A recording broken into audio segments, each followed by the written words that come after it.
I'm going to launch a poll while we wait for everyone. Awesome.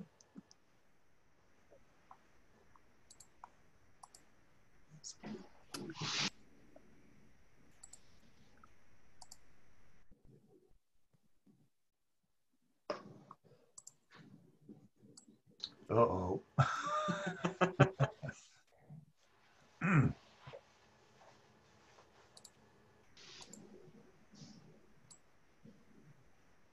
This is a good one.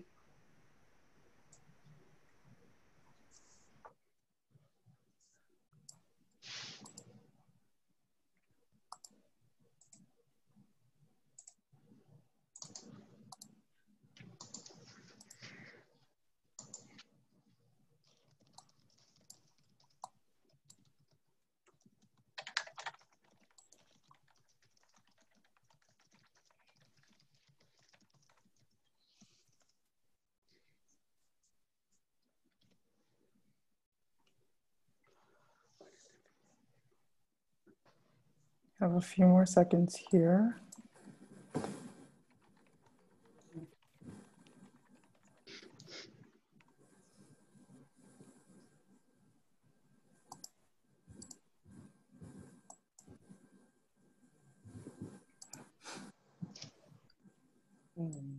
All right.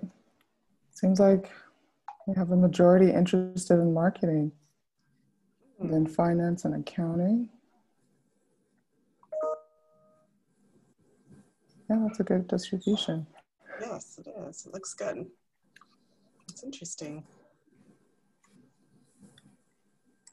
All right. So it seems like, yeah, I guess we can go ahead and get started. Hello, everyone. Welcome to the Managerial Economics faculty panel. Everyone's going to introduce themselves in a minute, but first I just have a quick housekeeping item. So we ask that you don't use the chat function. If you want to ask a question, please use the Q&A function. It's just easier for us to keep track of what's being asked that way. And so, yeah, without further ado, I'll let the faculty take over. Great, thanks, Jim. And I'll start. I'm Jeffrey Williams. I'm what's known as the Master Advisor, the faculty member most involved with the undergraduate program, but we all are. So why don't the other faculty introduce themselves too? Kevin. Hi, I'm Kevin Novan. I'm an associate professor in Ag and Resource Economics. I teach in the Managerial Economics program. Kristen. Hi everybody, my name is Kristen Kiesel. I'm a faculty member in Agriculture and Resource Economics as well. Among some of the classes I teach is marketing, and we will talk a little bit more about that, but that seems to be one of the interests that won out there. Dalia. Hi everyone, I'm Dalia, also faculty member here at the Ag and Resource Economics Department. And I teach the ARE 107, which is Econometrics for Business Decisions, and I'll talk a little bit more later about that. But welcome to everyone, and looking forward to hearing your questions. Mark? Hi, I'm Mark Agerton. I'm also a faculty member in the Ag and Resource Economics Department. I'm an assistant professor. I teach in the Mannycon program, specifically the ARE 155 about operations research, which I'll also say a little bit more about in a few minutes. You got to pass it on. Matt? Thanks, Mark. Hi, everyone. I'm Matt Rymer, also a faculty member in the Ag and Resource Economics Department. I teach two courses in the Mannycon, 106, Econometric Theory and Applications, and 175, Natural Resource Economics, which I'll speak to a little bit more later. So thanks for being here. I'll go back a bit. I thought you'd be interested in some statistics about our major. That's something I specialize in, finding out these facts, because there's so many majors. As of Sunday, there were 1,631 active Mannycon majors. and 200 new transfers are included in that, and 150 new freshmen. We get a lot of majors who start off in biological sciences and then discover that they're not about to be surgeons and look for something else to do. But a lot of freshmen change majors and all that. So the role of the master advisor is to deal with the staff advisors, special cases. If you're wanting to study abroad, I look at the course equivalents and so forth. When we have major policy changes, that goes to this undergraduate curriculum committee, and many of the faculty here are members of that, and so on. ARE is a department with about 25 faculty. All are involved with the undergraduate program, but many are also involved in our MS program and our PhD program. The MS program has about 25 new students a year, and the PhD program about 15 to 18 new students a year. And so since it takes about 5 years to do a PhD, there are about 80 PhD students around. Because the undergrad major is so large, we're the third largest major on campus, we have a lot of classes where we need TAs. So there's a happy balance here. We can have a much bigger PhD program because we have the TA positions, although a lot of the PhD students are funded by faculty and so on. There's a final component to our faculty. Many of us have what's called an Ag Experiment Station appointment, and that's just a funding line that comes from the state legislature that is supposed to encourage us to do research on California-related topics. I, for example, have done a lot of work on the smog check program. But most every faculty member then is involved with sort of California-related research. Doesn't have to be that, but a lot are. And then we teach often in rotation in the PhD program, the master's program, and the undergraduate program. For us, it's all one package. You'll only see part of it, all of you, because you're the undergraduate part of that package. But for us, it's an integrated whole. I teach two upper division courses, ARE 138 on international commodity markets and ARE 157 production scheduling. They're related to my research interests. You probably wouldn't get those courses until you're all seniors. So there's a bit of a delay, but others will be teaching earlier. Anybody want to step in and explain a little bit more about the courses? Matt, Kevin? I unmuted first. I dibs. I'll go. Yeah, so I've been teaching here at UC Davis now for 9 years. Man, that's a big number. Let's see, I teach two courses within the managerial economics program. The first is ARE 100A. So I'm guessing several of you might even be enrolled in my class.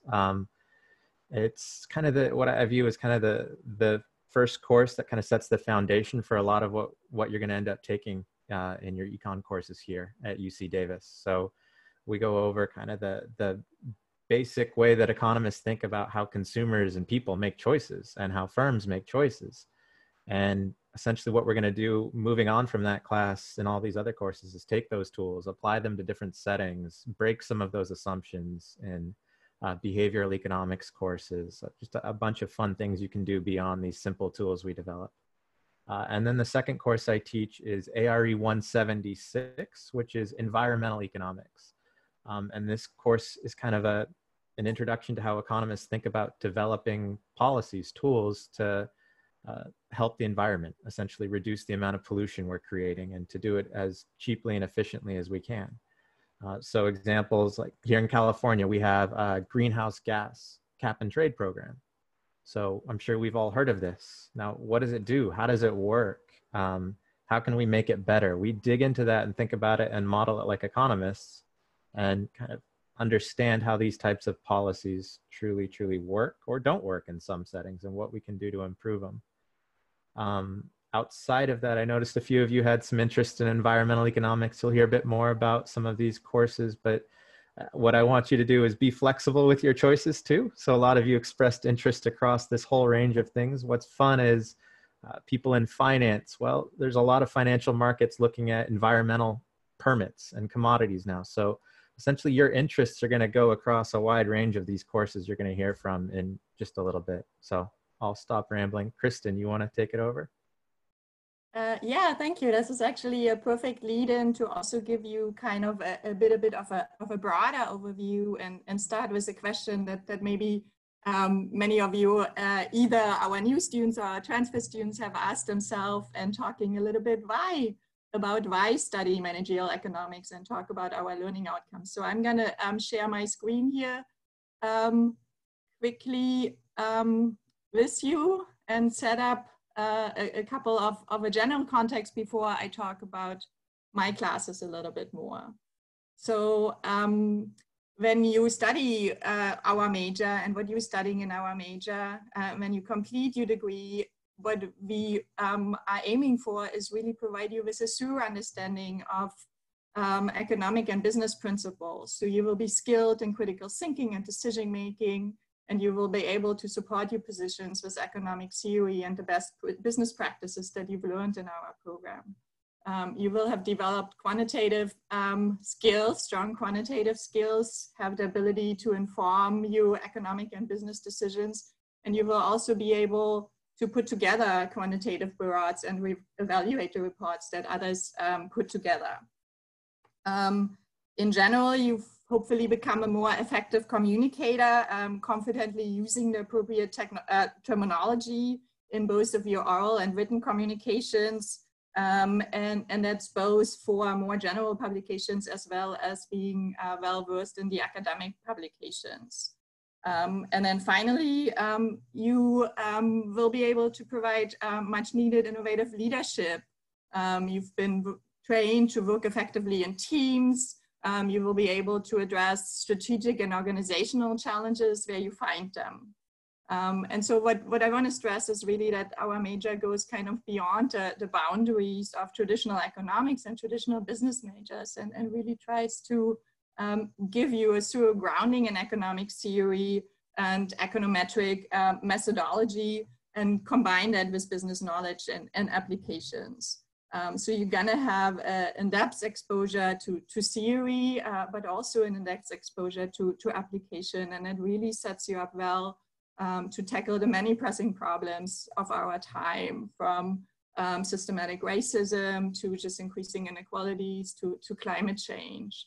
I also want to mention that our managerial economics major has been reclassified as a STEM discipline, and then that you have the opportunity to specialize in a couple of different fields, and they are our emphases. And so they include business economics, international business economics, environmental and resource economics, and then also agribusiness economics. So if you look a little bit further in terms of what are you going to do when you graduate, our major prepares you for a number of different careers, both kind of in the industry as well as academia. And so we have a couple of extracurricular programs or program outside of your classes. The first one is the Career Connection Speaker Series, and that's where we really invite speakers, most of them being UC Davis alumni, to come back to campus and share their experience and give practical tips about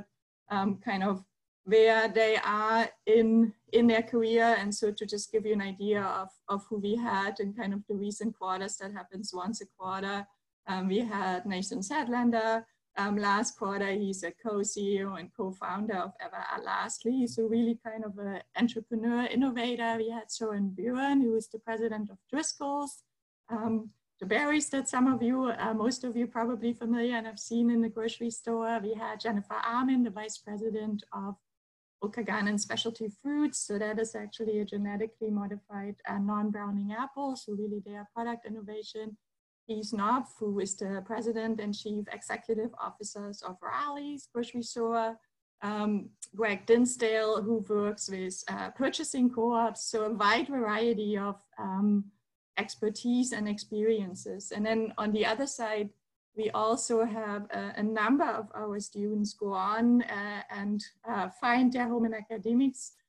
Jeffrey already mentioned, we have our own master's and PhD program. And so this is something that we are all working in our own research, and we really want to make sure that you as undergraduate students also have the opportunity to dip your foot in that a little bit and explore what that looks like. So we have our undergraduate honors thesis program, and that allows you to really explore your own research interests and get an idea of what that process looks like, starting from coming up with your own research question and then being coupled with one of our faculty members as an advisor there. And I have both of those, both of that information is available online for you. And so with that, let me transition a tiny bit and talk about my classes before I pass it on to one of our other faculty members. So I already mentioned I teach marketing, I teach managerial marketing. So in this class, we really talk about the fundamentals of marketing, but we do it kind of in a very theory-based and also data analysis-based framework in that we really emphasize it as applied research. So you don't only just get the methodology, you will write your own marketing and advertising plan in kind of a challenging area of promoting fruits and vegetables, but you also get really the economic foundations and then also the data analysis. So you get to apply some of the classes in our core and some of the knowledge that you have there. That's a class that has prerequisites. So you will have to finish Kevin's 100A, then 100B, and then also 106 to take that class. I teach behavioral economics, an introduction to behavioral economics. So that is a class that has very little prerequisites. And so that's really a field of economics that extends some of our traditional theory to include some of what sometimes is called the behavioral anomalies. And it can seem like we are deviating from some of the rational assumptions, but not necessarily. We are broadening the field. And so we talk a lot about applications in your personal life, but also in business settings. So we talk about things like status quo bias, default bias, overconfidence, procrastination, a number of different areas there.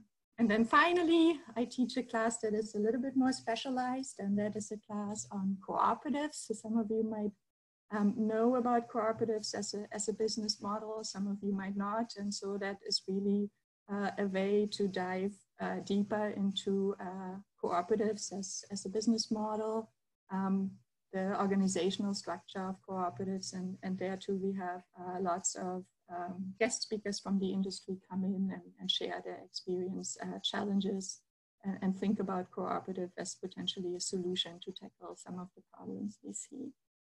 Okay, let me stop sharing my screen also, and then let me pass on the baton to somebody else. Let's stick with the order we had before. So Dalia, if you want to go next. Thanks, Kristen. So I'd like to talk about the course I teach, and I tie it into some of what Kristen mentioned. So the course I teach, as I mentioned, is titled Econometrics for Business Decisions. And the key goal of the course is really to get students to think about the difference between causation and correlation. I'm sure with a lot of the COVID reporting and all the, everyone trying to learn on the fly what could mitigate the impacts of COVID, etc. You have seen a lot of observational studies that try to find correlations between certain things such as BCG vaccine and lower infection rates of COVID, and try to tell policymakers that this may be a causal relationship. And basically, this is exactly what we try to think about. Think about very formally what is a causal relationship, under what conditions is it actually, like how do we think about causal inference? And also, the more importantly, we distinguish what is the difference between a causal and a predictive question when you're thinking about a decision-making setting. What we do after that is we go in depth into some causal methods, and then I also provide an overview of predictive modeling. It gives you a broad view of what data science methods are really talking about, from model selection to machine learning. And so the course is really provides a very broad base in data analytics. And what building on what Kristen says, what I like about the course, it offers students really a lot of options. I have students that come out of this class because it's a fairly advanced class. So typically students take it in their senior years or in the spring of their junior year. And what I found is that some students end up with an academic path where they pursue a master's in an academic discipline and then follow that with a PhD. Other students, however, go into data science or go into the job market right away. So I think students have really a diverse set of options coming out of this, our program in general. And at least from students interested in data science, from that course, people have found different paths in data science. And it's really wonderful to see how students have explored different options from here. So I think that again builds on like our training in managerial economics offers you, doesn't limit your options, it actually broadens your options. If you are interested in business, these options are there. If you're interested in pursuing like a professional master's degree, like MS in data science that trains you for the job market, that works as well. If you're interested in an academic path, you also have that option. And I guess the next is Mark. Hi, yes. So I'm teaching ARE 155, which is about operations research and management science.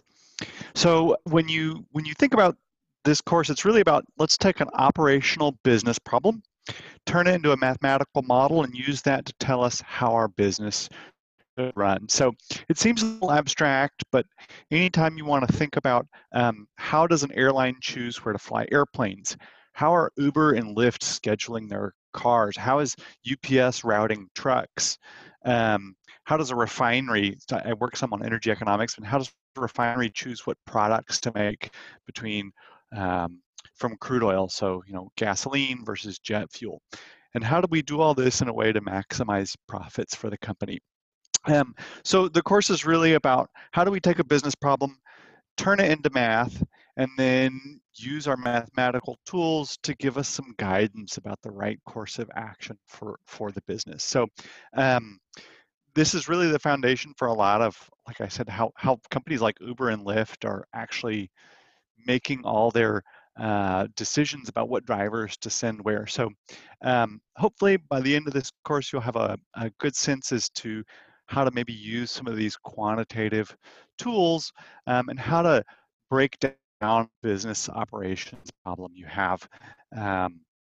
So this should give you some good preparation for a role like a decision analyst at a company or a team that's trying to optimize a company's operations and help the company operate more efficiently.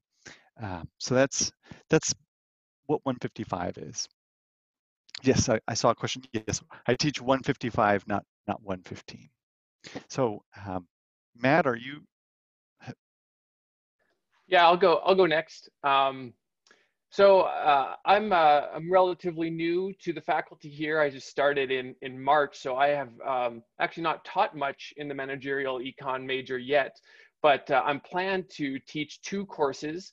The first, which I'll just touch on briefly because I haven't actually taught it yet, is ARE 106. It's econometric theory and applications, and I believe that this is a prerequisite for Dahlia's course, where in this course, you are taking some of the fundamentals of what you've learned in your statistics courses, and you're using them to analyze data to solve problems that often come up in managerial economics. And so you'll, in this course, you'll learn about what you can and what you can't learn from data, and how you move from samples of data to make inference on a population, where that population that we're trying to learn about has some particular policy relevance or something that is related to a problem related to a particular business or so forth. And so this is a great course and a necessary course to move on to Dahlia's course, where you spend a little bit more time on causal inference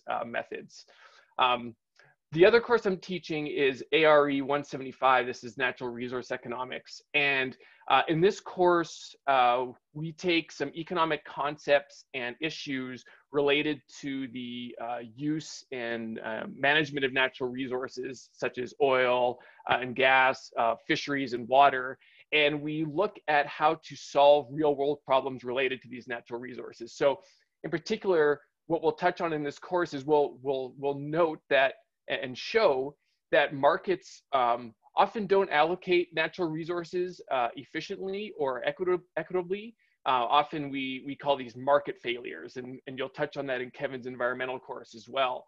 And so in this course, we'll look at how policies can intervene in markets in a way that can actually shift incentives of resource users to use resources more efficiently or equitably.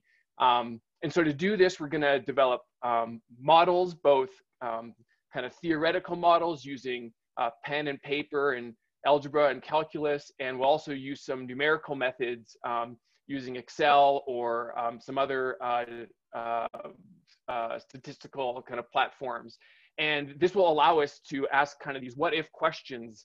So if we were to introduce this policy into a particular setting, what are the outcomes that we might expect to see from that policy? Or what might be some unintended consequences of a policy when you're trying to achieve some sort of intended outcome? So you'll develop some nice quantitative and critical thinking skills and thinking about moving from asking questions to being able to point to some possible answers related to some of these policy instruments that we'll look at. So I hope to see many of you in those courses. I believe ARE 175 is would be a course you would take in your senior year. So I might not see many of you this year, but hopefully in future years. Let me go back and summarize a few things that's implicit in what individual faculty have been saying. Our major has a set of core, what we call core courses. Everybody has to take them. And it starts with 100A, and there's 100B, 106, and 155. And don't ask me why they're numbered that. That happened decades ago, and there isn't much logic to it.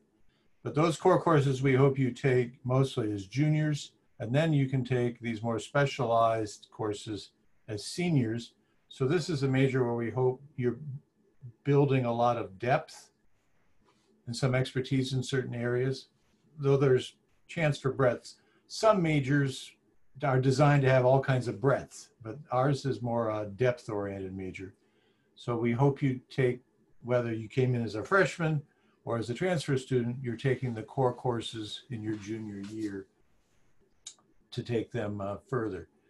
We might point out another thing about our curriculum, which is there are some very specialized courses that none of the faculty have particular expertise in. I bet a number of the transfer students listening today have signed up for ARE 112, which is Fundamentals of Organizational Management.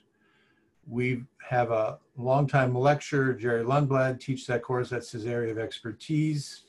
He's not officially part of the faculty, but he knows all about this material, and he's been teaching a long time. And we have several other highly specialized courses like Farm and Rural Appraisal. We'd rather not have a faculty member who knows almost nothing about the subject area to teach it. Instead, we go out and get a professional. There are a couple courses like that. You won't see any difference, we hope. You won't even know who's a faculty member officially versus one of these specialized lecturers. I also want to jump in, Jeffrey, and maybe start getting to the questions we have coming in. From, that was all. I think that summarizes the major. Who's organizing the questions? Is that Jimmy? I can start on some of those if you want to. Some were specific to the undergraduate honors program, but maybe some seem to ask about the difference between our major and then also the general econ major. And I think a number of us can jump in here. But if you think about the foundation, some of you are asking about calculus.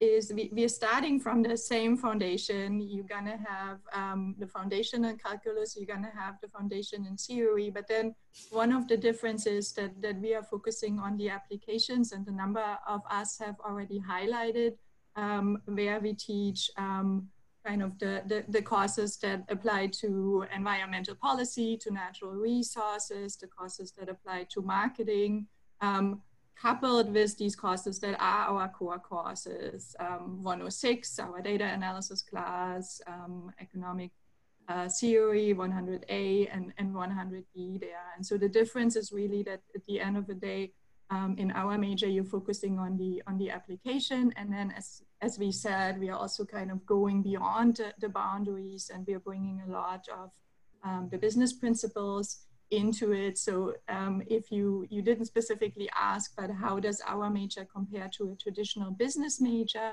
And the difference is that you really have a strong theoretical and then also quantitative skill foundation as compared to the business major. You're very well versed.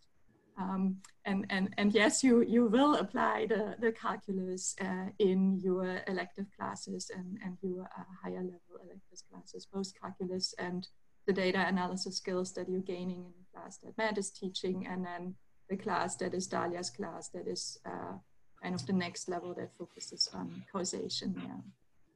Then we had a question specifically about the undergraduate. Kristen, let me point out just a moment that a big difference is not so much the calculus used in econ versus Mannycon, but we use a lot more statistics. Our students have to take Stats 103. Econ does not do that. They do not require econometrics. So if you're interested in a data analytics track or marketing track and all that, the Mannycon major is the route. Yeah, so that's the application part, again, where you actually look at the policies and all the applications. Going back to the question specifically about the undergraduate honors thesis program, this is a program that is separate from the university honors program. However, if you're part of the university honors program, the undergraduate honors thesis fulfills the requirement of the university honors program in that there you also have to write your thesis. So if you are part of the university honors program, you would then also apply for our undergraduate honors thesis program, but you can be participating in our undergraduate honors thesis program even if you're not part of the university honors thesis program, especially again if you think you have an interest in an academic career that really gives you an insight of how our research life looks like from beginning to start, coming up with a question you're interested in and really turning that into a research paper that you're writing at the end, including presentations you are given, and then accumulating and giving a presentation at the undergraduate research conference here at UC Davis as well. And maybe other people want to jump in with some of these questions.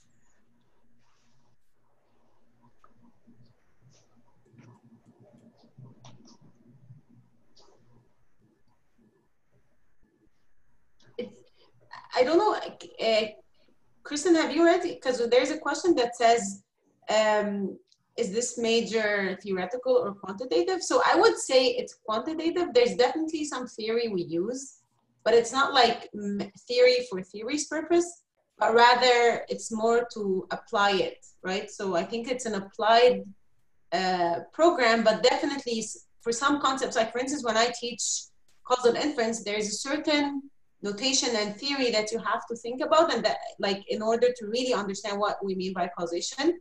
So I use that, but I really use it to make sure we understand the concept so we can apply it correctly, not for its own purpose. Yeah, so to expand on that a little bit, again, it goes back to maybe some of the differences between the economics department and us. You will learn about the theory, but then you, rather than developing your own theoretical model, for instance, or really diving into the theory, we are using that as a foundation. So we go to marketing, really the goal of marketing is to capture consumers' attention. And so we are really starting on why why would you want to engage with the product or service, and we ground that in economic theory as a foundation, as well as the quantitative data analysis as consumer research, to really enable you to have this simple, unique, and consistent message that ultimately is going to drive consumer engagement with the product. So you have really the application as a goal, but you have the theory as a foundation. So it's not so much a theoretical major, it's very much an applied major, but founded on the economic theory and the quantitative data analysis skills, as Jeffrey pointed out earlier. So there's another question about how does Mannycon prepare us for a job in finance? I wonder if, Jeffrey, you want to speak to that? Yes, I think I can. We've actually added a whole new course in that area so that there are quite a few now. ARE 171, 172, and 173. And if you take all those courses, you're quite well prepared in finance. We have a course, I sometimes teach it, ARE 139, Futures and Options Market, which is finance, and so on. And Colin Carter's teaching that this year. I think there are 110 signed up for it this fall. So it's a very popular class. There are a lot of finance-oriented classes. We have another question that is kind of more general, kind of what jobs can I apply with a Mannycon major as an entry-level graduate? And so our graduates go into a wide range of industries, thinking about finance, so like an analyst position, they go into marketing, they go, a lot of connections I have, and what I encourage you to think about, thinking about the food industry and the produce industry, where a lot of these jobs you have a really comparative advantage coming from a strong agricultural schools. But we have people going to Google, we have people looking at Amazon. It's really a wide variety of opportunities. Again, a number of analyst positions there, marketing manager positions that I know, and that's really where the Career Connection seminar is helpful. Whereas throughout your career, every quarter you can attend those and you really get exposed to some of the kind of trajectory that people took with a degree from UC Davis, with a degree in managerial economics. So you get that exposure. You also have on our website, you have quite a bit more information about some of the fields and some of the positions that you could seek out at the end of this journey. There's a question about what minors people might take, and we do have a lot of material on that in the offices right below me where the advisors are, but you all can't get to that right now. But I can tell you what are popular minors. We have a number of students. You don't have to have a minor, but if you do, it's often in statistics. It's often in accounting, which would be a very different subject area. And a number of people do a foreign language paired with the Mannycon major. You can do any minor you want. Art history even. That's a plug for my wife's department, but I'm trying a little marketing there, right? But the minors are up to you. There's actually a minor in Mannycon, but relatively few people take that. We have in the chat here came a comment about impossible foods. So I talk a little bit about plant-based alternative to meat in our marketing class. Again, you're gonna promote, or you're gonna have to write an advertising and marketing plan on promoting fresh fruits and vegetables. So these meat alternatives would be a part there. So yes, getting a job for impossible foods. Some of our graduates are also working for the Wonderful Company. They're a large company. So if anything food sustainability oriented is of interest to you, I think you're very well positioned to get jobs there. And in that context, maybe also we offer opportunities for our undergraduate students. I take students every year to the Produce Marketing Association meeting. And so that is an eye-opening experience to just widen kind of the opportunities again that are specifically food related, but there's also a number of other opportunities. Just because one of you brought that up, I thought I respond to that directly here.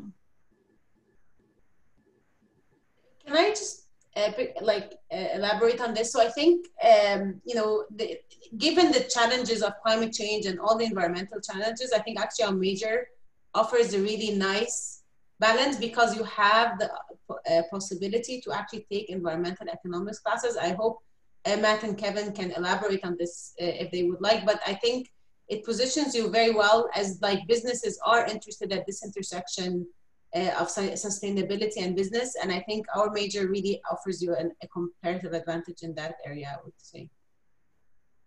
We have also a question about entrepreneurship, and then here also psychology as a minor that I can jump in. We talk quite a bit about entrepreneurship in all of our classes. You probably end up with the business emphasis, the business economics emphasis there.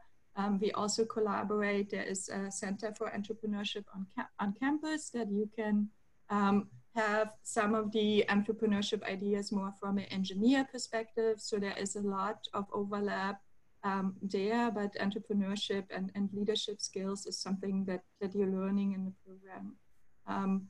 Then a number of our students have a number of different minors. I see a couple of students that have psychology as a minor specifically. So I mentioned I teach Introduction to Behavioral Economics, and that's really where a lot of the insights from psychology and economics are combined in incorporating that, and that would really help. And in a marketing context, that is a minor that really reinforces each other quite a bit. And really what we are trying to do is also motivating the rigorous engagement with the economic theory. So behavioral economics doesn't really replace some of the traditional theory. It really gives you even more of a motivation and incentive to understand these classical models better and really see how well you can apply those models and how broadly apply they to all areas of your personal life, and then also all areas of management in all of the different industry areas. Good morning, everybody. Just a time keep right here. We have about 15 more minutes with our faculty and just a couple more questions, and you'll see some people loading in for the next webinar, but we want to give the faculty another 10, 15 minutes on questions.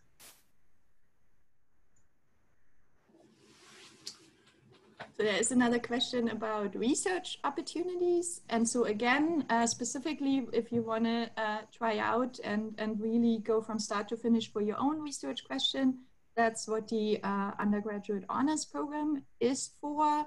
And then I would also encourage you, as you are starting to take these classes, as you get to know the faculty, even just looking on our faculty page, learn about our research and don't be shy. You can always go ask. A number of us try as much as we can to involve undergraduate students in our research if we have opportunities there. So there are opportunities that are available if that is of interest to you. Be proactive. Jeffrey said we are a relatively large major. So if you hear something that interests you, ask questions. Really, this is your learning experience. So come with your own questions, and we are always open and willing to talk about our research and try to get you even more excited or more engaged with the questions that you already have for us. We have a question about internships. Yeah. Can I jump in really quickly? I wanted to echo what Kristen just said about being proactive. So students have approached me typically in their junior year and asked if they could get involved in research. And there's a lot of research that goes on in this department, not only across the faculty, but we have a really big PhD program as well. And there's always opportunities to find a way if you're interested in doing research, to get you involved at a certain stage. And I think that's a great thing to keep in mind, especially if you're considering the idea of grad school later on, because getting that experience, seeing if it's something you're interested in, is an excellent idea. And there's always opportunities to do it, but yes, be proactive. And then really quickly, there was another question about calculus, specifically for 100A. And I am teaching that this upcoming quarter. And what I want to stress is, yes, we use calculus, but what I want you to know is we're going to be kind of bringing those tools back up. We're going to be refreshing it as we go. So in terms of what you need to do to relearn the concepts, this is going to be true for all of your courses.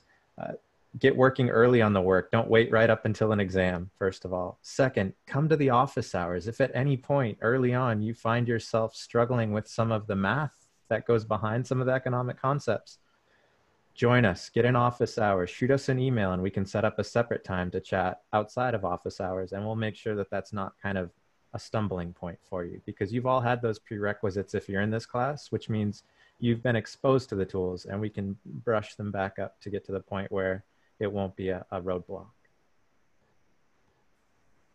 Thank you, Kevin. Very good point.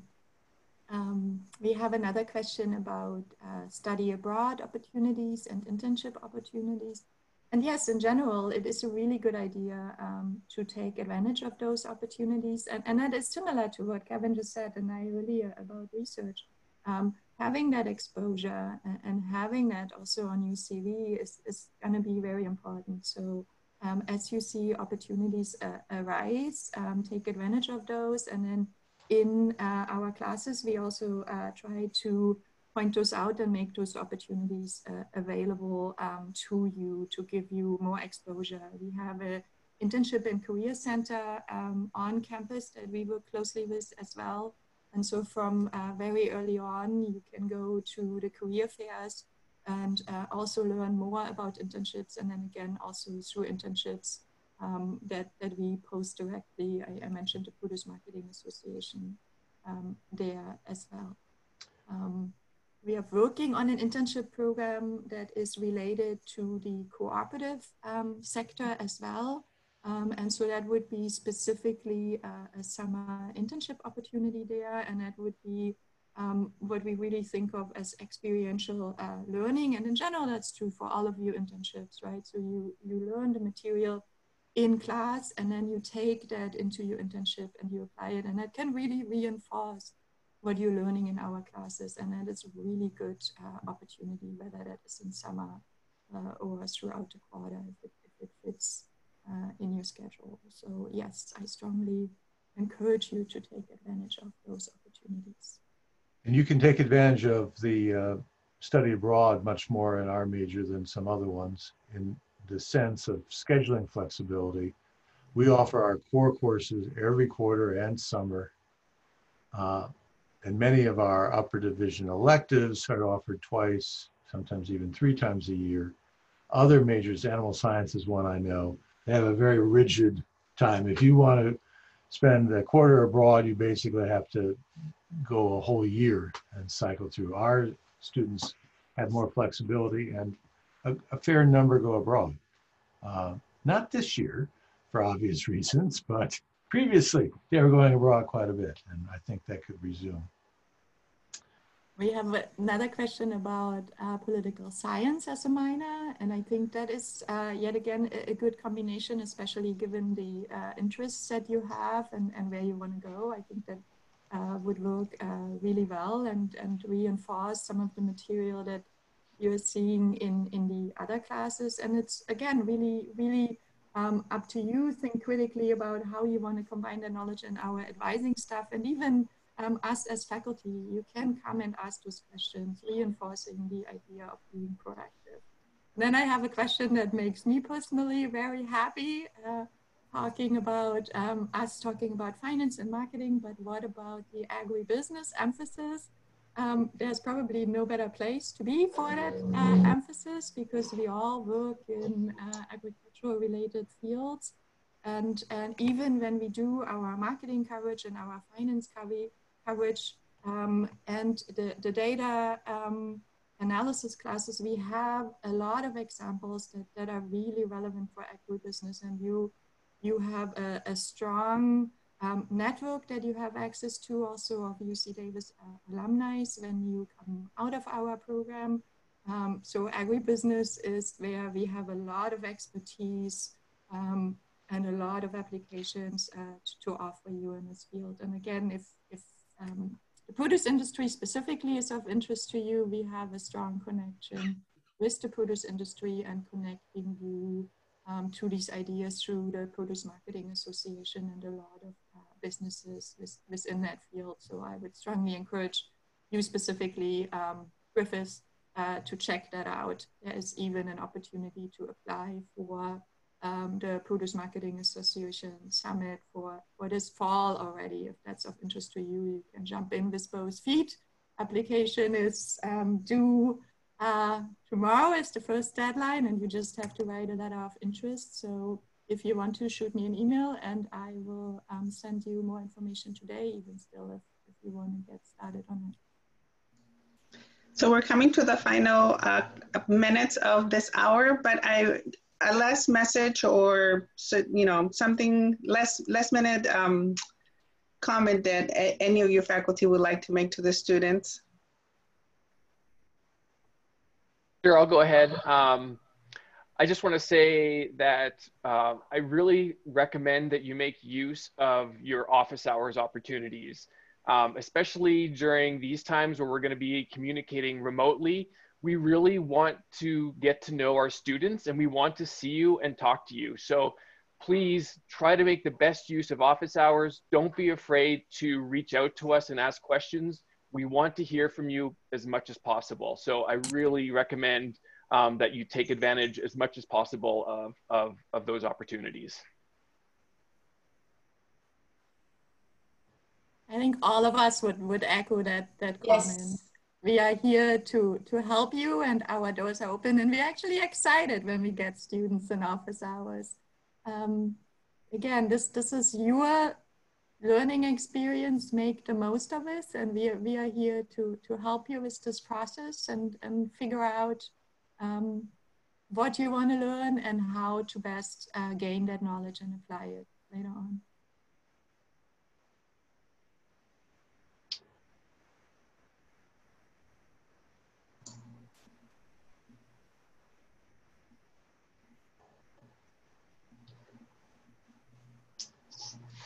Well, with that, we want to thank you for being with us today. Amazing that you went through so many questions, and the students had some really good questions. I think they tested you all the way around. So I hope they take your advice and come see you, because you guys are all great. We know it from an advising perspective, but the students who come see you already share with us that you are really, really good when they come in to see you and breaking things down from the classes that you all teach. So we want to thank you for being here with the students and with us, and to continue to have your doors open for students. Thank you. Thank you.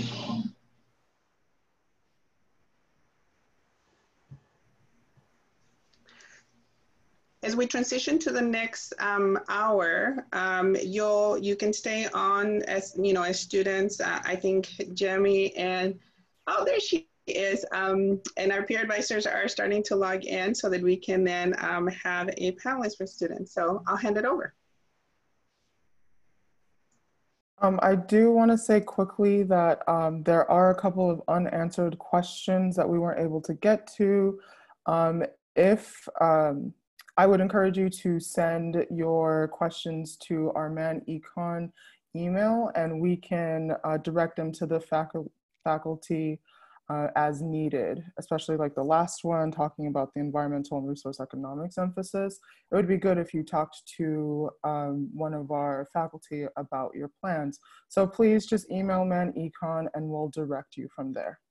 All right, and now I'm gonna hand it off to Ijari. The club panel will begin in a couple of minutes. So yeah, just hang in there. Hi, everybody. So we'll just go ahead and wait a few minutes For everybody joining us from just like new or from the last panel, I just wanted to remind you to use the Q&A function for any questions. Try and refrain from using the chat function just so we can answer all of your questions from the Q&A. And then we'll just wait a few more minutes and then I'll just start sharing my screen for the presentation.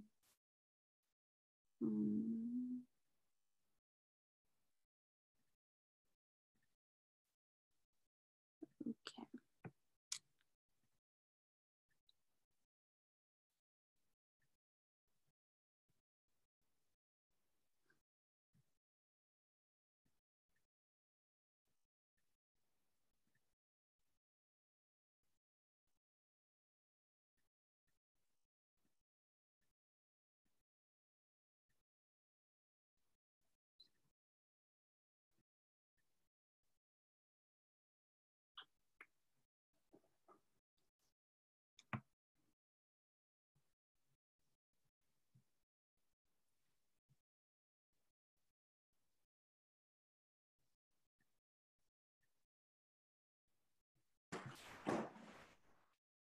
Let's do another poll while we wait.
All right, so it seems like a lot of us, me included, watched a lot of TV and movies. And a lot of us also did some home improvement. Yeah, I definitely messed around with MySpace because, I mean, what else am I going to do? I'm just at home. All right, so it is 11 a.m. now, so I would invite all of our panelists to go ahead and begin their videos. That way our participants can see who you guys are and identify you guys at some point when we go back to campus. This is the Meet the On-Campus Student Clubs and Organizations presentation. So I do thank everybody for joining us this morning. So how this presentation will work is for the first half hour, the student representatives will go ahead and introduce themselves and their organizations.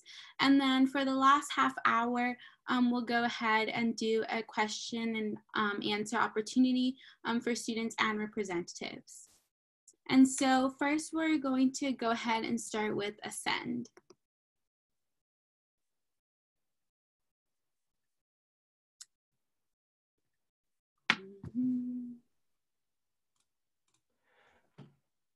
Hi, everybody. My name is John Christian Aguas, and I am the External Vice President of Ascend Leadership. I'm a senior major in managerial economics and minoring in accounting. A year ago, I transferred from Skyline College to UC Davis without knowing anyone in Davis area. Therefore, I decided to meet people and join a club. Luckily, I found Ascend Leadership. Ascend is a business and leadership organization that strives to connect its members with professionals through events and networking sessions.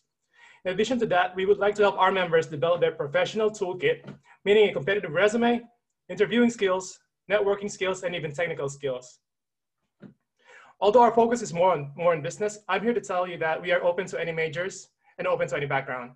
To show you what we do, last fall quarter, we had an Excel workshop, an SQL workshop, and had the chance to learn more about the Entrepreneurship. Last winter quarter, as you can see from this slide, we had a guest speaking event. We also had an investment banking workshop and also an elevator pitch workshop.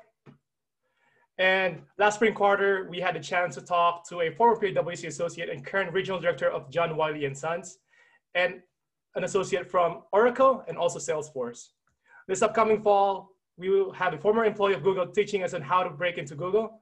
And he is also one of the co-founders of Consulting, which is one of the popular brands in LinkedIn right now. We have a lot of workshops prepared for you to make you a competitive candidate in the future. And even if you're still undecided, our workshops will enlighten you to some of the careers in the business world. If you can go to the next slide, please.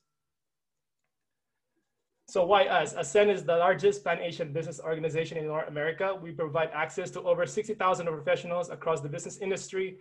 And like I mentioned, we provide weekly guest speaking events, workshops, socials, and networking opportunities. And most importantly, we are a close-knit community. Just to show you, this is like the photos that we took like last winter quarter, I believe. This is a retreat that we went to. We went to San Francisco for 3 days. We get to learn more each other, and we just spent time with each other. And basically, that's who we are. And if there's another slide after that. All right. And most importantly, we also just want you to be part of our family. I know how it feels to be alone, and I know how we feel to not know to talk to anyone, and being a new student at UC Davis is tough. And we want you to be part of our family. And for more information, feel free to contact us. And together we are going to learn, we're going to have fun, and we'll connect, inspire, and ascend. Thank you so much for listening. All right, thank you. Next is BCNC. Hi, my name is Shreya. I am an incoming sophomore, and I am majoring in managerial economics and cognitive science. I am here on behalf of Business Career and Networking Club, also known as BCNC, and this is our recent team photo. All right, so the Business Career and Networking Club is dedicated to helping undergraduate students, specifically but not limited to freshmen, transfer, and international students, discover professional opportunities within our growing business community and basically successfully navigate their careers through meaningful connections within both our student body and alumni connections. One thing that we are very focused on is a weekly newsletter. With this, we partner with several different organizations, many which are present today. And we provide networking events, recruitment drives, fundraisers, job opportunities, and professional development in general. And yeah. And some sample events that we have held in the past include a winter networking fair and Paint a Pumpkin. So we usually host an annual winter networking fair during the winter quarter, and we invite UC Davis alum to share their experiences working in the business field. Some companies that attended included Nike, PepsiCo, and consulting companies such as Triage and Accenture. And all of our events are free and open to all students at UC Davis. We invite companies to host professional and social events for students. So last year we partnered with the Davis Women in Business to host a casual event to celebrate Halloween with Walmart e-commerce. So a couple companies that we have partnered with include Walmart, Ross, and Northwestern Mutual. And as we grow, we try partnering with more companies. So we have our social medias listed below, and I really encourage you to look into BCNC if you're kind of looking to make and find a smaller community within a really big school. I know how it is to feel overwhelmed and try to find your place on campus. And you don't have to be a business major. You can be anything from computer science to biochem. It doesn't really matter. We're just looking to fill a couple spots on our team this year. So definitely join and check us out. And we look forward to meeting with you. Thank you. Next is the Davis Accounting Society. Hey everyone, my name is Emily and I will be representing the Davis Accounting Society, aka DAS, to introduce us and answer any questions you guys have about the club. A little bit about me. I'm a junior with a Bachelor of Science in Mannycon and a minor in accounting. I joined DAS in fall 2019, and I became the program director as well as a Davis Becker ambassador. If you guys haven't heard about Becker, Becker is a professional CPA test prep company that's sponsored for our club. As a benefit of becoming a member of DAS, you're given free Becker test prep as long as you remain a member. So it's a super helpful tool for those of you wanting to become a CPA. The Davis Accounting Society is the first and largest business and accounting club on campus. We can provide you with resources for your professional service career and help you to establish lasting connections to the business world. We hold general meetings every Thursday at 7 p.m. on Zoom, featuring guest speakers and presentations from top accounting firms. This gives you a chance to have a one-on-one conversations with people directly from the firm, and most of them are recruiters. Next slide, please. So aside from that, we also provide online advising appointment for anything professional related, such as mock interviews, CPA requirement planning, or class planning. So if you're interested in business, want to explore your career options, or want to get a head start, come join us in our fall info session this Thursday, October 1st at 7 p.m. On Zoom. We will be discussing on how to become a member and enjoy full benefits. Everyone is welcome to join, even though you don't know a lot, you don't know anything about accounting or business. I joined DAS when I had zero knowledge about accounting, but everyone was super nice and friendly. So I felt very encouraged in becoming a member. So make sure to visit our Facebook and Instagram page for more updates in the future. Thank you so much. All right, thank you. Next we have Davis Women in Business. All right, hi everyone. My name is Jillian Nguyen and I am the Administrative Director for Davis Women in Business.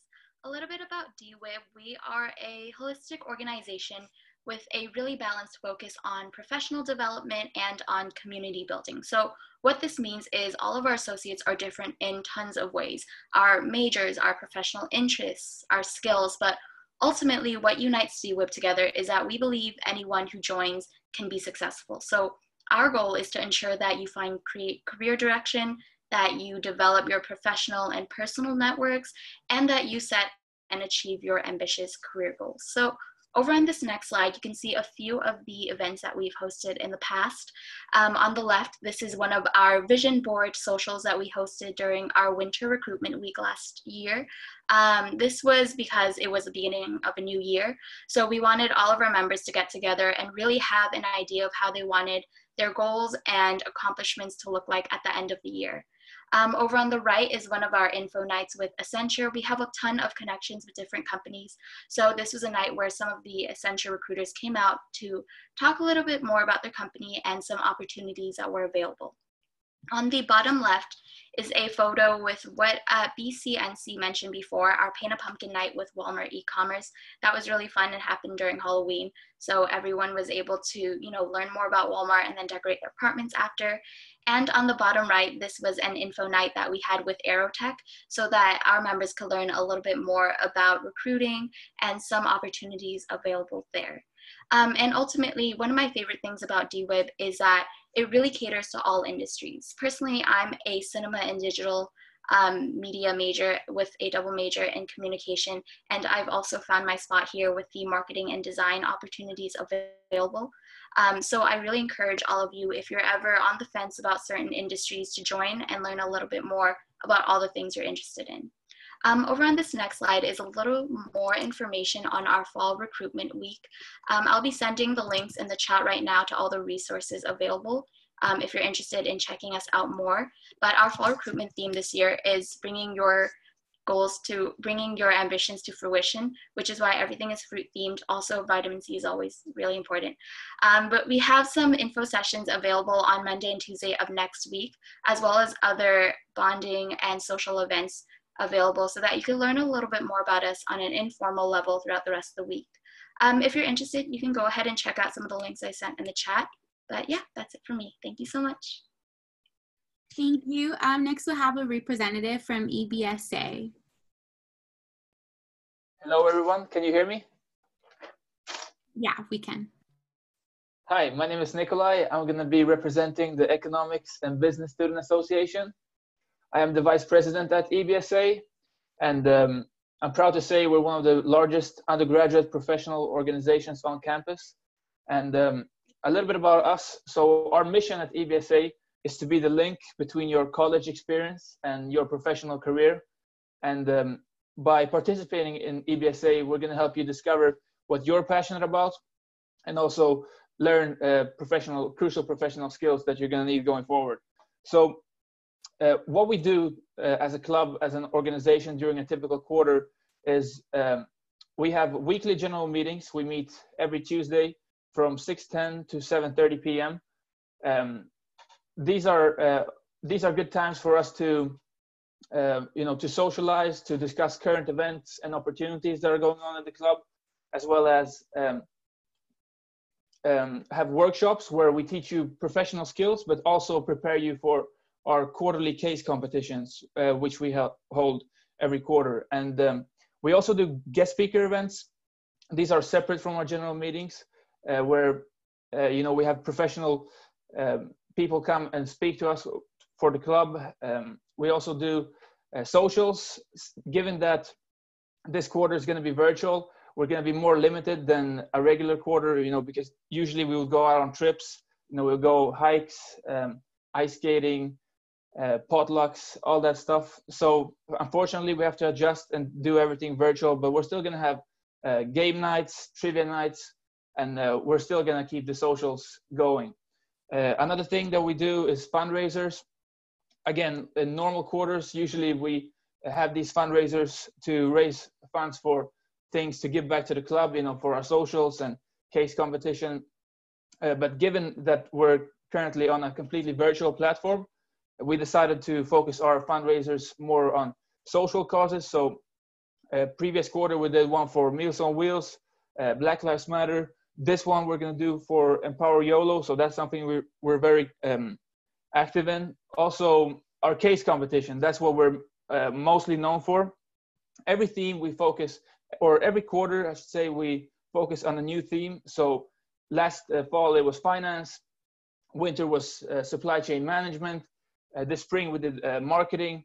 And this time, we're going to do mergers and acquisitions. So that enables you to kind of explore your business passions from different perspectives every quarter. And so as a community, as a club, we have our 3 pillars, and we're going to be discussing these in more details in our info sessions. But just to briefly touch on it, discovery, since we look at business from so many different perspectives, you're going to be able to find what you're passionate about. Professionalism, it's a crucial skills going into the job market. And especially being part of EBSA, being part of our events, our case competition, you're going to learn how to work in a team, analyze a case, present in front of judges, and all of those professional skills are going to benefit you in your career. But you're also going to be able to leverage that in your interviews when you're doing your job search. And of course, the community part is an amazing part of EBSA. You're going to meet friends that you're going to have throughout and beyond your college experience. But and also, it's just nice. One of the things I notice is once you start going to your Mannycon classes, you're going to start to recognize people and have friends in the class. So that's something that's going to be very valuable for you as well. And on our next slide, so here are some important dates and info. So you might want to take a picture of this if you're interested. So our info nights are going to be on October 1st and October 6th. The second one on the slide is a typo, or it was an old time. So both our info sessions are going to be from 7 to 8 p.m. both those days. So both are going to be from 7:10 to 8 p.m. And and there's you can also find the application link on our website, ebsadavis.com. And yeah, so all of the application process, we're going to discuss that in detail in our info sessions. And in the meantime, you can check out our website, or you can follow us on Instagram at ebsadavis. Thank you. Thank you. Next we have Dawn from the Student Startup Center. And can you advance me 2 slides, please? One more. Awesome. So as was just said, I am Dawn Strickland from the Student Startup Center. I am the administrator and a lecturer with the Student Startup Center. So we empower students to build ventures that solve the world's biggest problems. If we were on campus, I would hope to actually show you the space, but now I'm going to have to show it to you with a picture. So this is what you're looking at right now. That's the Student Startup Center. I want you to focus on the gentleman to the right wearing the black polo shirt. His name is Matt Magno, and he is a UC Davis alumnus who created his own job as an entrepreneur while he was in school. So he used the Student Startup Center resources to help him do that. So I'm going to walk through some of the resources that he used to help him get where he is today. You can advance. So the first set of resources that we have are academic classes. So we have 2 classes within the Student Startup Center that you can use for college credit: Intro to Entrepreneurship and Launching a Company. Both of the classes attract students from across the university, so it's a good opportunity to meet people in different majors. Both classes require teamwork, so again, you're interacting with people within the class, so another opportunity to meet more students, and they're interactive. In Intro to Entrepreneurship, you're gonna learn the initial kind of ideas that entrepreneurs need to think about when launching their ventures. And in Launching a Company, I'm excited about this. I'm teaching it this fall. In Launching a Company, we're actually going to go through the process of launching by the end of the quarter. So Launching a Company is where Matt created his idea that for the business that he is still working on today. Okay, you can advance another. So here's another resource that helped Matt get to where he is today. So Plasma is our early stage accelerator. So every year we take 10 of the best undergraduate entrepreneur teams on campus, and we put them through an intense 12-week program to build their businesses as much as possible through those 12 weeks. They're paired with mentors that they meet with every week. They get to meet with business experts to get specific advice on their businesses. And then at the end of the 12 weeks, they do a demo to talk about their businesses to judges and a live audience, and they win cash prizes. You can advance another one.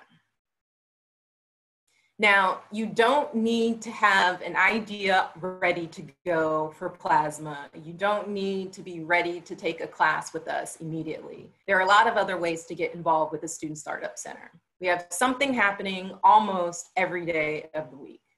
So here's another event that we host. This is an example of Mentor Meetup. So every Friday we have experienced entrepreneurs, investors, or technologists come to speak from their perspective to help you understand life from their view.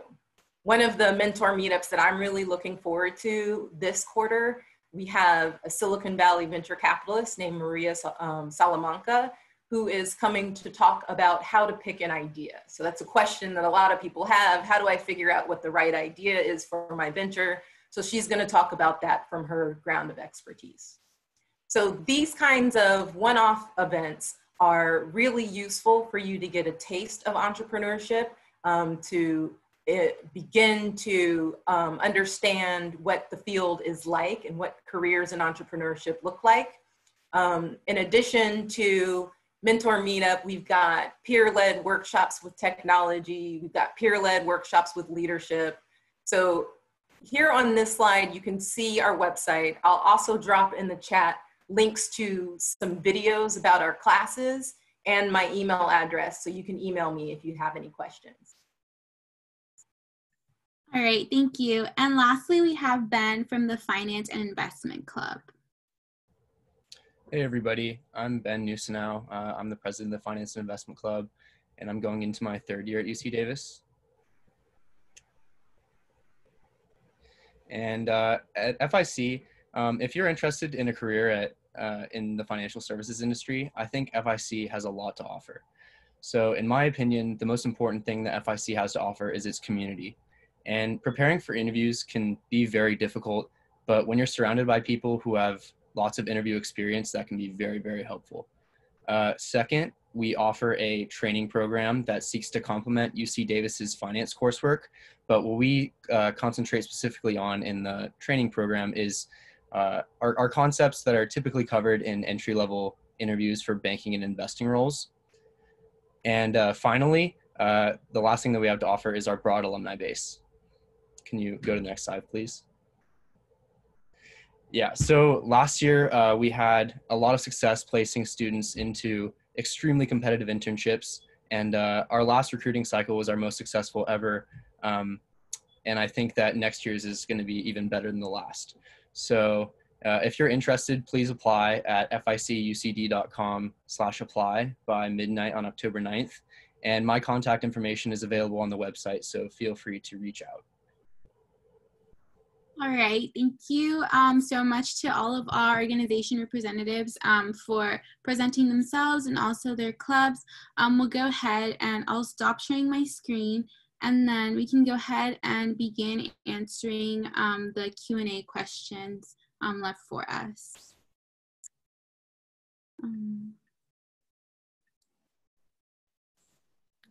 So we do have one question that I wanted to address before we start with the questions for the club.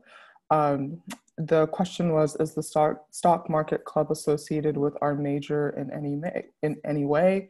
And I just wanted to say that we don't actually have clubs officially associated with the managerial economics major. There is not an official managerial economics major club. However, all of the clubs and many more that you see today and we'll hear about during your time here have Mannycon students in them. And so we encourage clubs to send us their information so that we can distribute out to our student listserv. So the best way to actually get into contact with clubs is with the club directly through their social media or their email or their website. All right, thanks. All right, so one of our questions that we have is that, is it possible to join more than one club? And do you have to reapply every quarter to continue with a currently enrolled club? So maybe if one of the clubs can touch about like membership in their clubs and things like that.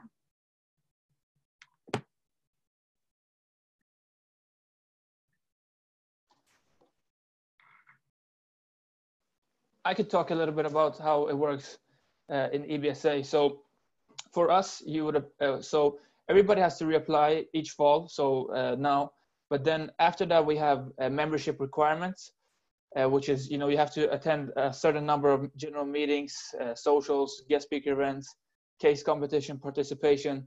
But so for every member that meets these requirements, their membership continues on to next quarter. And if you aren't able to meet those requirements, you would have to reapply. And for the second question, if you can be in several clubs at the same time, we do have a lot of members who are simultaneously a part of other clubs as well. So personally, I know a lot of our members that are also involved with DWIB. Some people are also involved with FIC. So I guess it depends. So you would have to go and check the time commitment with every club individually. Some clubs are more time consuming than others.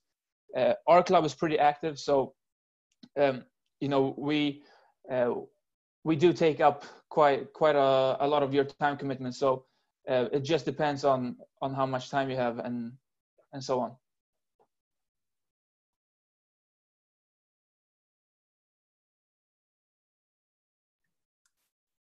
Okay, is it, so for you guys' clubs, can you apply anytime during the year? Like, can you apply mid-year, or are you only able to apply during the fall quarter? I can answer this for DWIB a little bit. So we have recruitment cycles during the fall and during the winter. people can apply as one of two positions. They could either join as a general associate, which is a really low and flexible tier of membership, or they can apply as a board associate, in which they join a certain board, work with the director, and each board kind of caters to a different industry almost. I would definitely encourage people to apply during the fall, since there are more board positions open compared to during the winter, if anyone's interested in that. But that's how it is for DWIB, if any other club wants to jump in with their recruitment cycles. In general, for BCNC, we are a smaller team, and we don't usually expand the team more than about 15 to 20 members. So because of that, we usually only like to recruit in the fall, because there's less people on the team, there's more responsibility that's taken on. So we really do like our members to join from the beginning of the year. Yeah, for FIC, our largest recruiting class is definitely in the fall, but we also recruit in spring quarter.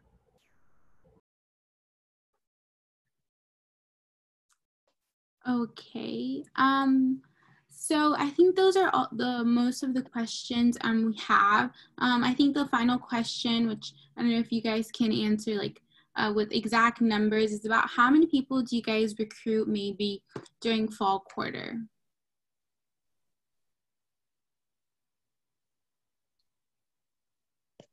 I can start. So for us, during a typical quarter, we would have 80 to 100 active members.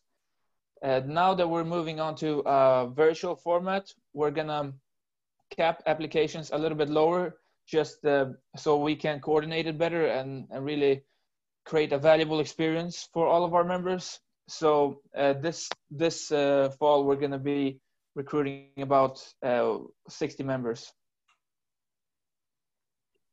Yeah, for Davis Women in Business, General Associates, we don't have a cap. We just invite everyone to join.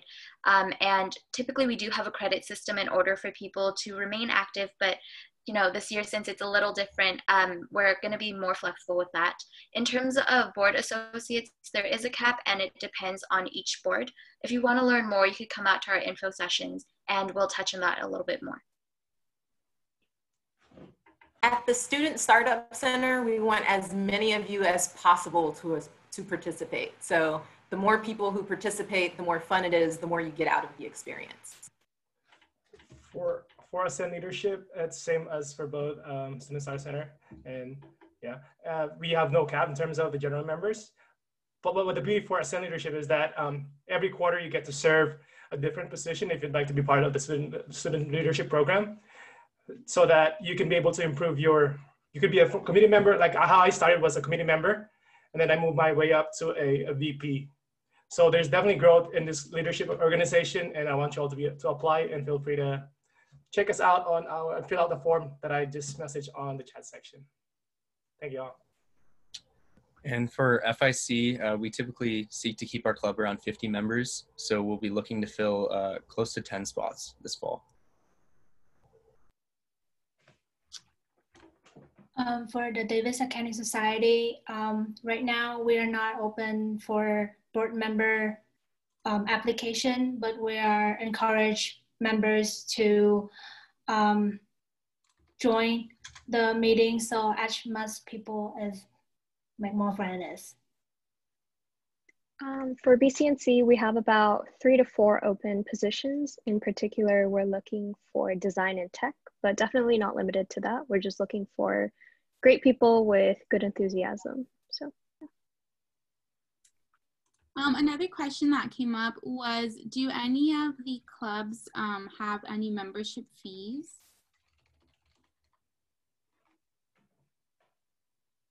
The finance club does. It's $5 a quarter, so nothing too terrible. We do also at EBSA have membership fees, and these are fees that we collect that all go back to the club through the various events, you know, case competitions, socials. But this time, since we're doing everything virtual, it's going to be a reduced fee of $14. For SN, you have a one-time fee payment of $25, but you're going to be a national member. So you're going to have access to like like the career panels that will be sent out to like the SN national email letter. And you're gonna have access to like networking events for the PwC, Big Four firms, and other firms that are within our branch. Disney is also part of us. So yeah, just $25 one-time fee payment. You're part of the national organization. All programs at the Student Startup Center are free. For Davis Women in Business, it's usually $35 a year, but this year we're reducing it to, I believe, $20. And if anyone struggles with that, then we're more than happy to waive it if you just talk to our finance director. For BCNC, we do not have a fee. For the Davis Accounting Society, there's no membership application fee. And then also, as you guys as club leaders, how have you balanced participation in a club, especially in your leadership positions, and then also your schoolwork and classwork? So how have you guys been able to balance those two things?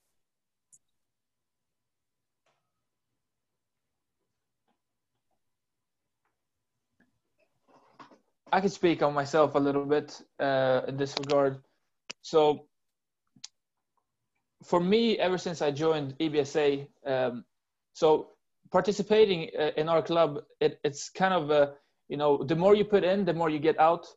If you're very busy with classes, you can, so I guess the bare minimum time commitment, it could be 2 to 3 hours per week, just, you know, attending the general meetings and the different events we have, preparing with the team for the case competition.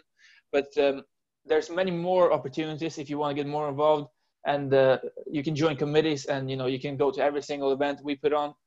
So it's really flexible in that regard. For me, I've always been able to balance it with my schoolwork, especially, you know, being a part of EBSA kind of helps me stay professional, stay organized. If anything, it has helped me in my academic results.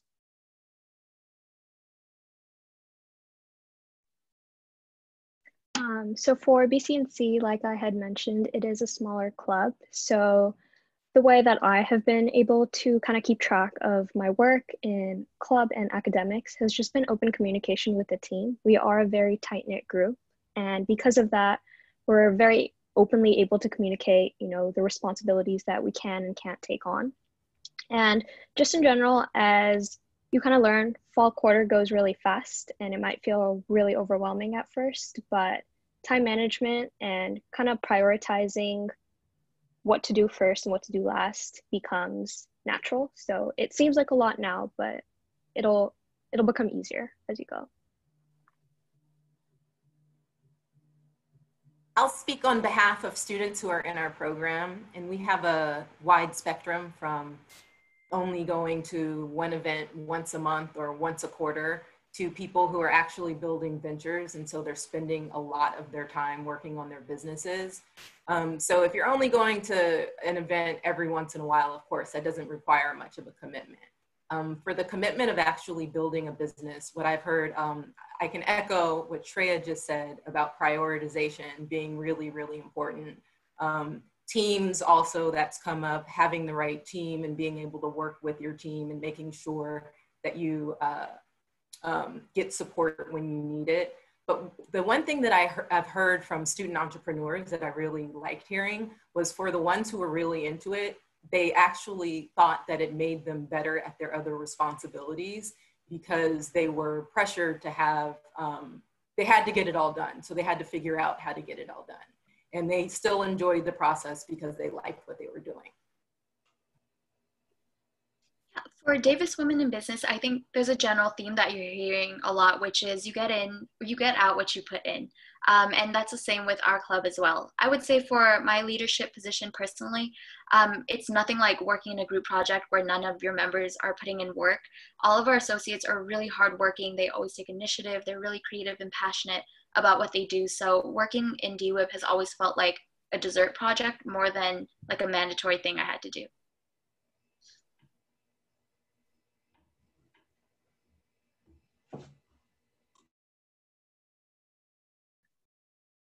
Okay, and then also another question is, as first years or as new students to UC Davis, how did you guys go about approaching maybe wanting to join a club and things like that? So how did you go about like maybe finding out more or wanting to build those connections with other students at Davis? Something that I would recommend to anybody coming into UC Davis would be definitely checking out all different kinds of clubs. I know the involvement fair is next week, so you should definitely check that out. That's what I did, and I was able to find a couple of organizations that I was interested in. And also looking into like different clubs under the CA application or like the CSI form, I believe, and you can check out like based on your interest. And from there, you can look up if you're interested in business. There's going to be a lot of organizations listed, and from there you can check them out during their information sessions and get a feeling if you vibe with them and you fit with them, basically. And I can say a little bit from my experience. I was a new student to UC Davis last fall. I transferred from Santa Barbara City College, so. And I joined EBSA my first quarter here, and today I'm the vice president. And I have to say, like all of the people I've met, all the skills I've learned, and the community that EBSA has given to me, it's been extremely beneficial for me. So definitely the best decision I made since coming to Davis.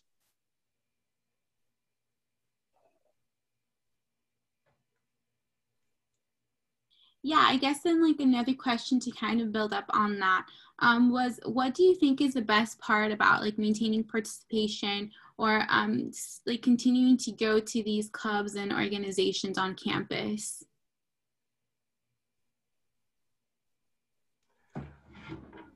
I think a big part of it is the community and the connections that you build. I think someone had touched upon it earlier that a lot of the people you meet in these clubs you see in classes and just kind of around campus. So you do build more than just a club relationship with, you know, the people that you're working with and your mentors. These are lifelong friendships, and I think it's really the community that keeps you wanting to come back and work with these, you know, groups of people.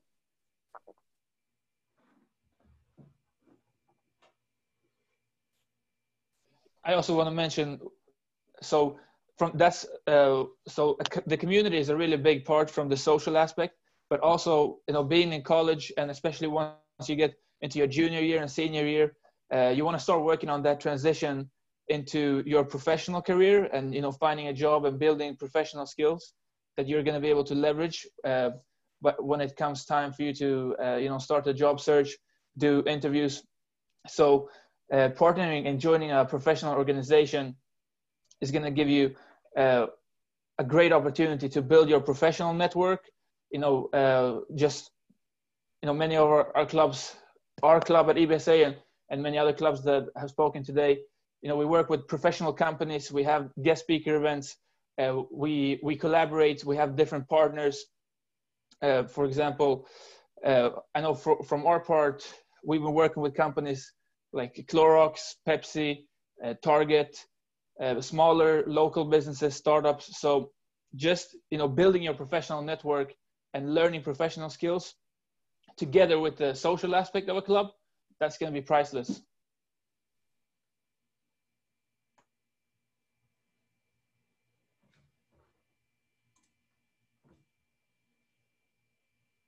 I'd really like to invite all of our participants to ask more questions via the question and answer function on Zoom.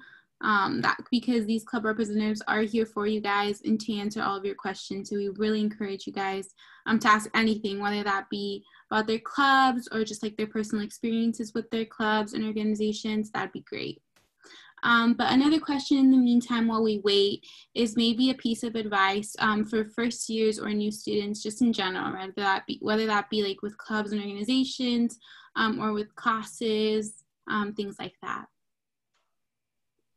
I can definitely talk on this. So I know when it comes to speaking up or doing something that scares you a little bit. You always have that weird feeling where you're like, should I not? I know it'll benefit me, but I'm really scared. Just overcome that feeling. You're going to learn so much if you take some more risks during your college experience, and all of it really does pay off. Even if, you know, you don't get the job you want or you don't get the opportunity you want, you do build up a little bit more courage. And I think that really snowballs into something larger that can definitely help you after your career, or after you graduate at least. So yeah, definitely take the risks, make those connections, and don't be afraid to reach out for help if you ever need it.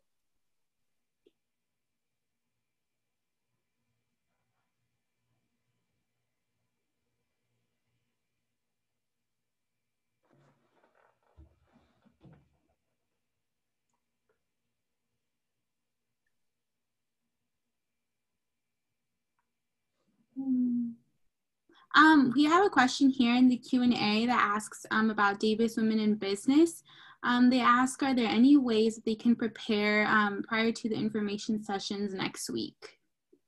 Yeah, that's a great question.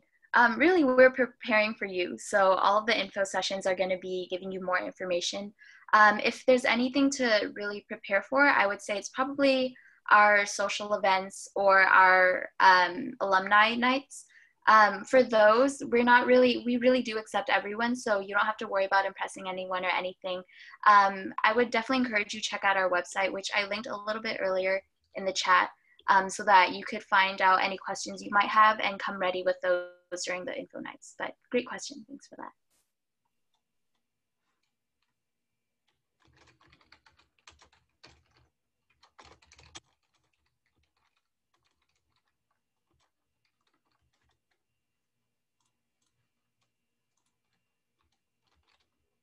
We also have another question here for any of our accounting clubs. It asks, will the accounting society be beneficial to ones wanting to sit in for the CPA exam, as far as what classes we should take during our quarters to meet the requirements needed? Yes, we do have online advising appointments. So you will meet with an advisor and they will help you to plan for your classes. So if you're a Mannycon major, most of your classes will be enough for the CPA exam. And if you're also taking a minor, it will also count as well. But you have to take extra classes at community college to fulfill the 225 quarter units. We will be talking about more about it in our fall info session. And you can also schedule an appointment with our advisor. She will help you to plan for your classes at UC Davis. That's a really good question.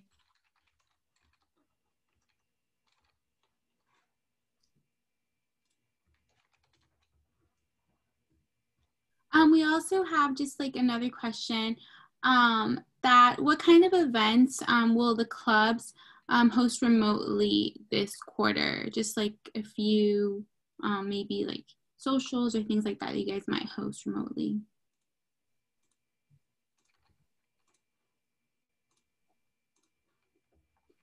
I just pulled up our calendar so I can touch on this a little bit.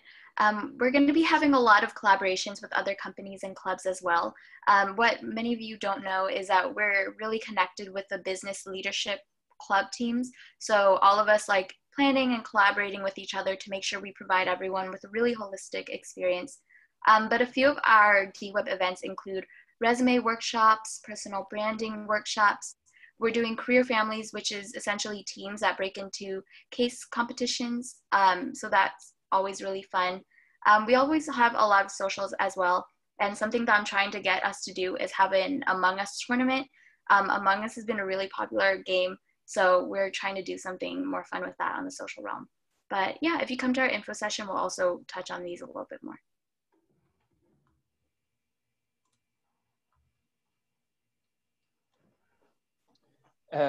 As I mentioned for EBSA, we're almost doing everything that we would do in a normal quarter virtually.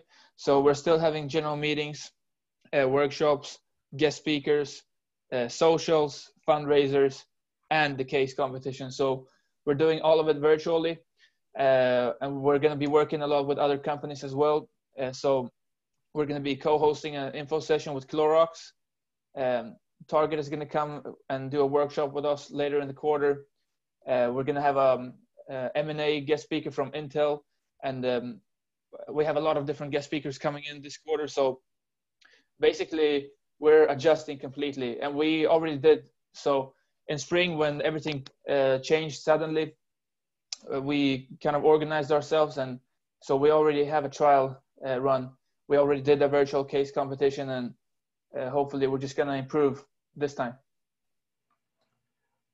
For Ascend Leadership, we're going to have events for breaking into Google, workshop about leverage finance, maximizing your profile with a company called Meetup, and a PwC virtual recruiter roundtable. So you're going to be able to talk to a recruiter during one of our workshops. For BCNC, we're going to do our best to host as much of a winter networking fair as possible. We do have quite a couple workshops planned, and we do have a really big alum base. So we always love having them come in and speak about their positions. Some of them are recruiters, some of them are consultants. So yeah. Awesome, thank you. Emily, can you please clarify where the students will be able to make an advising appointment with you guys, just because they're confused that if they do it through or not. So if you could clarify that, please. I have sent a link to the chat box, the website. I can send it again. So if you go on a link, and you will see advising on the bar on the top right, that's the advising schedule and appointment. So you can talk with the advisor. All right, thank you. And then also, can we just get a quick clarification from all of the clubs and where the links for the info sessions will be? Will they be like on your website, or where can they find them? For DWIB, I just chatted it in the webinar chat. You can find it on our Facebook event page. The event page has all the events listed for Recruitment Week, which ours is next week. So you can find all the Zoom links, all information.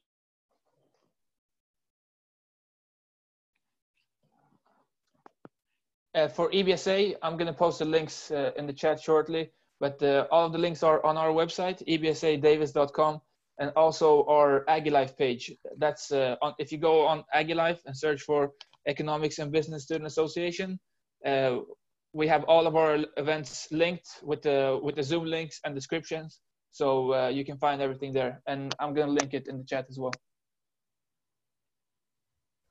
So FIC doesn't have any info sessions coming up, but I will post the link in the chat for our application. And again, that's due end of week 1. So that'll be midnight on Friday, October 9th.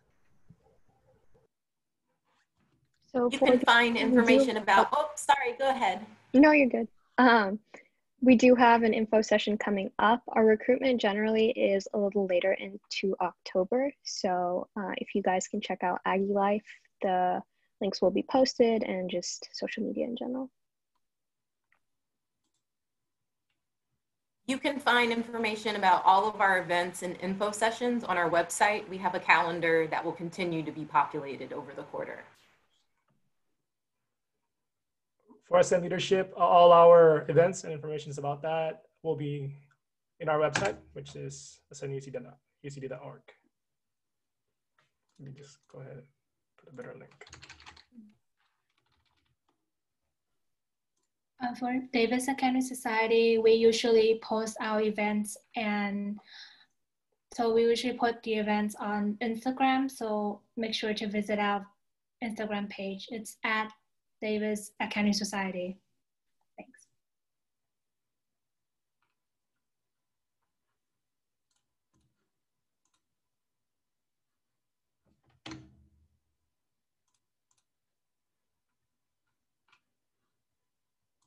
All right, looks like we are getting towards the end of this webinar. Any last few things any of you want to say to our participants who have attended today?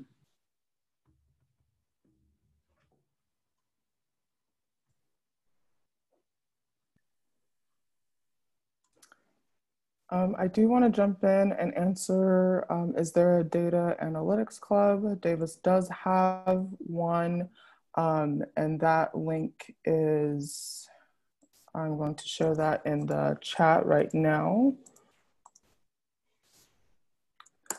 But also, as I mentioned at the beginning, thank you to the clubs who came here today, but there are many more, and student organizations, but there are many more clubs and student organizations at Davis. So I would recommend checking out the, the Center for Student Involvement. And I just put their website in the chat. So you can use this website to find more clubs and student organizations like the clubs and student organizations represented here today. All right, so thank you to all of our representatives who came in today and were so enlightening with all they had to say. So thank you to everybody. Don't forget to join us at 2 o'clock to meet with the peer advisors and at 2:30 to speak with staff advisors. And then this is the department social media website and our social media and our website as well. So yeah, that would be the end of our webinar. Thank you so much everybody for joining us today. Thanks, Thanks, everyone. everybody. Yep. Thank you. Bye, everyone. Bye. Bye.